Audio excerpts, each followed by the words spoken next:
একজন অভিনেতা তিনি বলেছেন মায়ের মতো বউ পেয়েছি, এখন কি তার বউ তালাক হয়ে গেছে? এটি একটা কনফিউশন তিনি তৈরি করেছেন। এই জাতীয় তুলনা দেয়া এটা ইসলামী শরিয়া অনুমোদন করেন। এই তুলনাটার খুব অবস্থা ভালো না। মায়ের মতো, মা তো মাই, স্ত্রী তো স্ত্রী, স্ত্রী আবার মায়ের মতো কেমন হয়?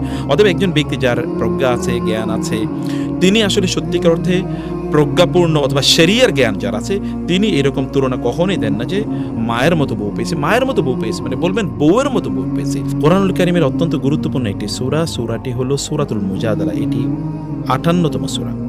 এই সূরাটি মূলত এরকম একটা প্রেক্ষাপটে নাজিল হয়েছে। একজন নারী তিনি রাসূলুল্লাহ সাল্লাল্লাহু আলাইহি ওয়াসাল্লামের কাছে এসে তিনি বললেন যে, ইয়া রাসূলুল্লাহ, আমার স্বামী আমাকে এরকম বলেছেন যে, তিনি আমাকে বলেছেন আমি তার মায়ের পিঠের মতো, এরকম কথা বলেছেন। এখন কি হবে আমার? তো রাসূলুল্লাহ সাল্লাল্লাহু আলাইহি ওয়াসাল্লাম তাকে বললেন যে তালাক হয়ে গেছে, অতএব এটা নিষিদ্ধ হয়ে গেছে। কিন্তু তিনি রাসূল সাল্লাল্লাহু আলাইহি ওয়াসাল্লামকে বলেন, ইয়া রাসূলুল্লাহ, এটা কিভাবে হয়? তিনি আমাকে এতদিন